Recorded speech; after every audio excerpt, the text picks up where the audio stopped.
Predator has been taking off on many champions as their #1 keystone, but most players continue to sleep on the rune. Welcome back everyone to a brand new SkillCapped video, and in this one we'll be breaking down 10 of the most OP off-meta champs or setups for 11.21. But before we get into it, be sure to check out SkillCapped if you want to truly get better at League of Legends. We're the only service that offers a money-back guarantee if you don't climb at least 5 divisions while actively using our service. We do this because our service really does work, and if it doesn't work for you, you shouldn't pay. Learn more at the end of this video or click the link in the description below. So without any further ado, let's get started. A new Akali build that started popping up in 11.20, giving her added power, is a Gore Drinker Rush. Yes, you heard it right, Gore Drinker Akali. This build is being played by multiple pro players and is seeing the most success for top lane Akali.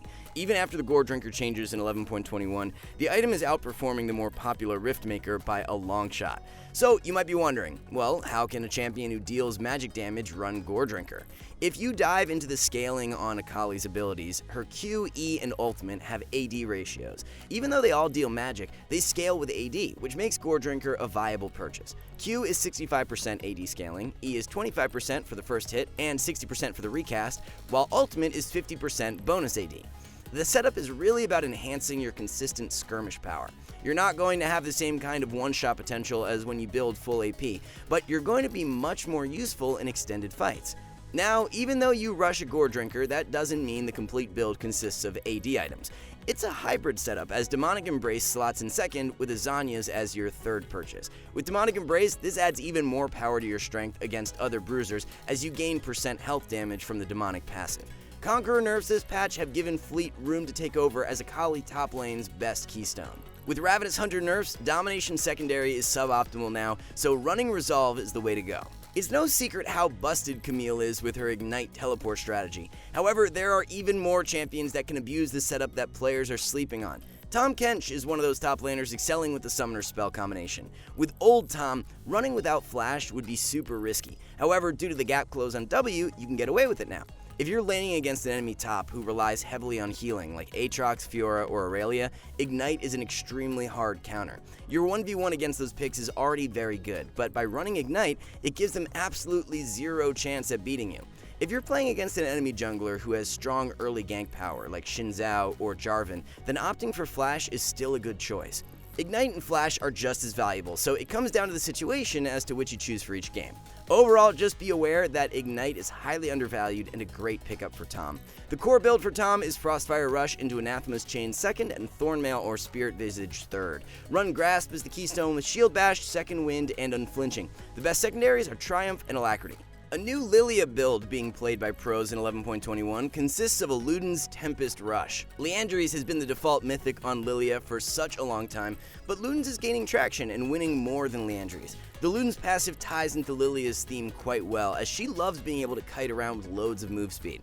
Luden's passive cooldown is reduced whenever you deal damage to champions, and because Lillia Q is on such a short CD, you can proc Luden's multiple times throughout extended fights. Major benefit to building Liandry's is the % health damage it deals, so when up against tanks or many bruisers, it's still a good play. Vice versa though, when you're up against a full squishy enemy comp, Luden's will be the more optimal purchase. We love seeing this build diversity, as it helps us separate the autopilot players from the ones who actually think and adapt to each game.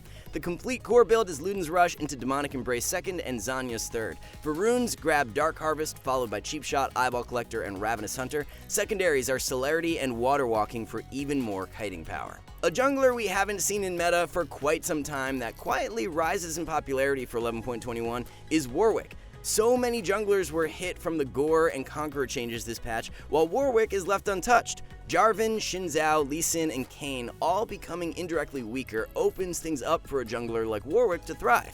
Even before those champs were nerfed in 11.21, Warwick had a positive win rate against all 4, so it becomes that much better now. Warwick performs extremely well with press the attack, so Conqueror nerfs are no issue. Since Warwick Q procs on hit effects and is an auto attack reset, you can proc PTA really fast with an auto Q auto combo. To round out primary runes, run Triumph, Alacrity, and Last Stand. Secondaries are Celerity and Water Walking. Build-wise, Warwick excels with a Divine Sunderer Rush into Titanic Hydra. Build is absolutely perfect for solo queue, especially for low elo junglers, as you have a great mix of durability and damage. For third item, you can go the full offensive route and pick Sterix. If you want extra tankiness, then Thornmail or Spirit Visage are great options too. There is a new rune being added to League called First Strike that will allow you to acquire gold by simply damaging an enemy champion. 100% of your damage deal will be granted as gold. This seems a little busted to say the least, so hopefully this doesn't turn out to be the final product. What do you guys think of the concept though? It's definitely unique, but feels a bit controversial. Let us know your thoughts down in the comments below. We've covered a few different champions in the past couple patches that are super underrated with Predator, and Vladimir is another. The majority of players continue to run Phase Rush, while Predator is so much more useful for the solo queue environment. Once you've reached your target, you have no issues at all one-shotting squishies, but sometimes it can be difficult to find that opening. With the Predator movement speed boost, you can capitalize on the enemy's mispositioning way more often to find those game-winning picks. Predator also allows Vlad to be way more active around the map throughout the early game. One of the main weaknesses to Vlad is that he's generally just looking to farm and scale to his level 9. By taking Predator, you have a much greater chance of finding opportunity to influence the map and get the ball rolling faster. The full rune page is Predator followed by Taste of Blood, Ghost Poro, and Relentless Hunter. Optimal secondaries are Transcendence and Gathering Storm. Core build consists of a Rocket Belt Rush into Cosmic Drive 2nd and Rabadon's 3rd. Another mid laner you should be looking to spam Predator on for 11.21 is Twisted Fate. Although the majority of pro players run Spellbook, Predator works way better for solo queue. Spellbook is great in a more controlled style of play, while Predator helps you find picks and make plays by yourself.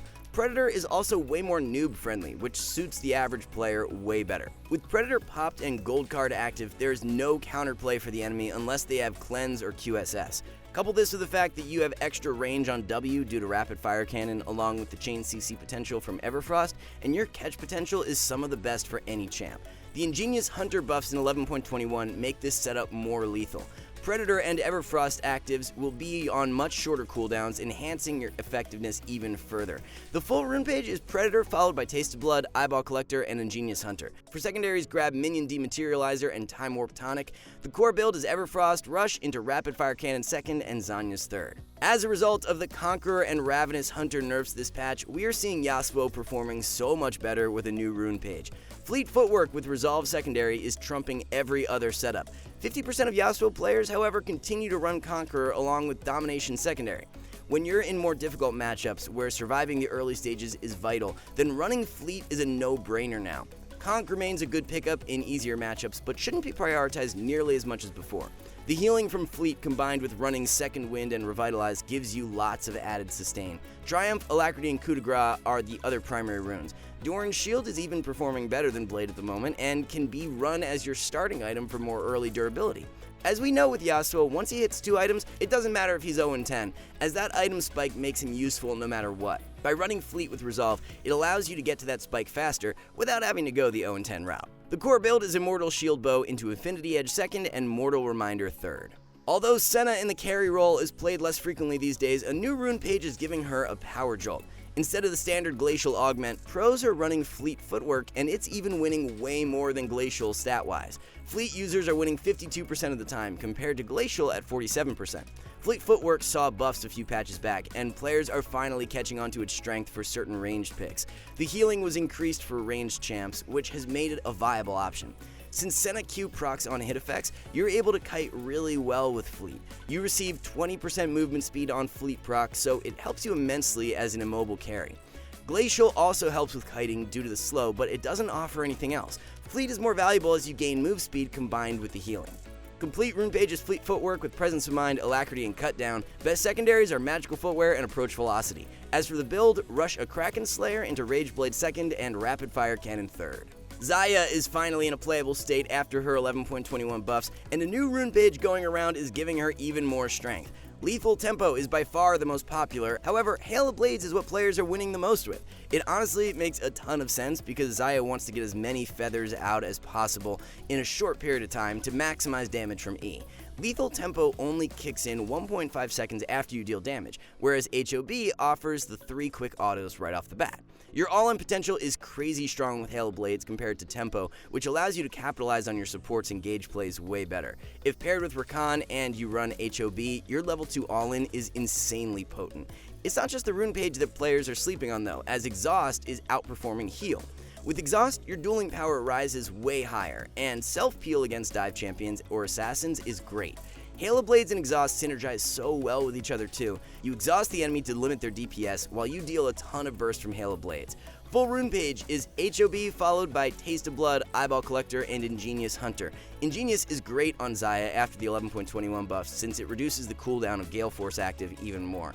For secondary runes, grab Presence of Mind and Bloodline. The build is a Gale Force Rush into Essence Reaver 2nd and Infinity Edge 3rd. Without any changes to support this patch, our analysts had a difficult time finding any new setups besides one, which is Fleet Footwork Bard. Guardian nerfs this patch opened the door for other runes options, and Fleet is a very surprising top performer on Bard. One of the best solo queue Bard players, Lathris, has even been playing this setup in solo queue. As a support who wants to weave in auto attacks frequently, you can see where the value from Fleet comes in. Most ranged enchanter supports just want to sit back in fights and buff up their carries, whereas Bard is always in the thick of things. Passive is where the large majority of Bard damage comes from, so consistently auto-attacking is key for max DPS. You'll be proccing Fleet very consistently throughout fights, providing yourself with the extra sustain and move speed.